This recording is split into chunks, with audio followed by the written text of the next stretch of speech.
मिलल हमारा देवरा दो गालवा दिलकई बढ़ाई हमर फेसबुक फॉलो बारहवा सखी रे मिलल हमारा देवरा दो गालवा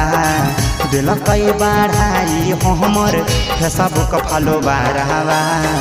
रीलावा बनिल कई बिछा के खटिया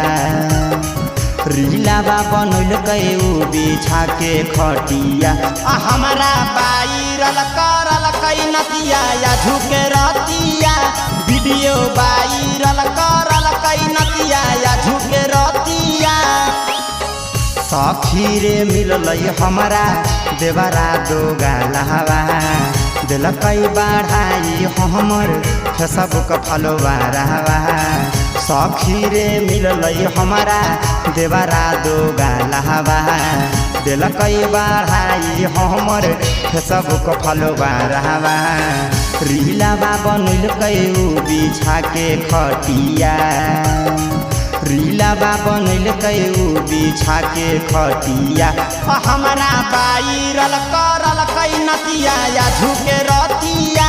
वीडियो वायरल करल कई नतिया या झुके रतिया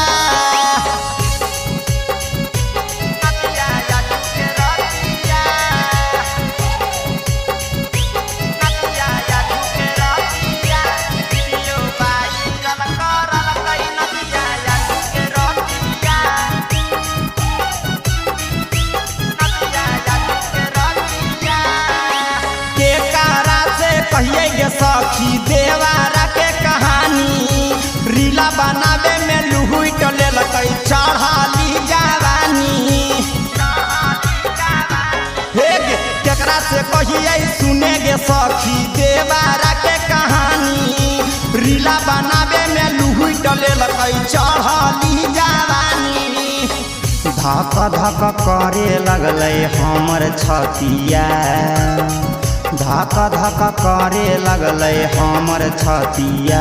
हमारा वायरल करल कई नतिया या झुके रतिया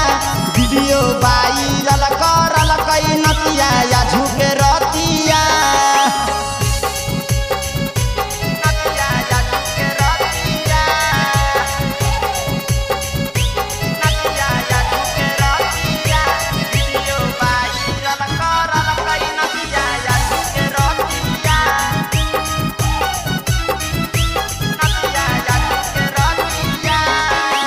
गौवा समझवा के लोगावा सभे बोलो है बतिया छोट है रह खले लगाई छौड़ा रंजीतावा मारी के यसकिन सोट है गौवा समझवा के लोगावा सभे बोलो है बतिया छोट है रह खले लगाई बोलुआ छौड़ा मारी के यसकिन सोट है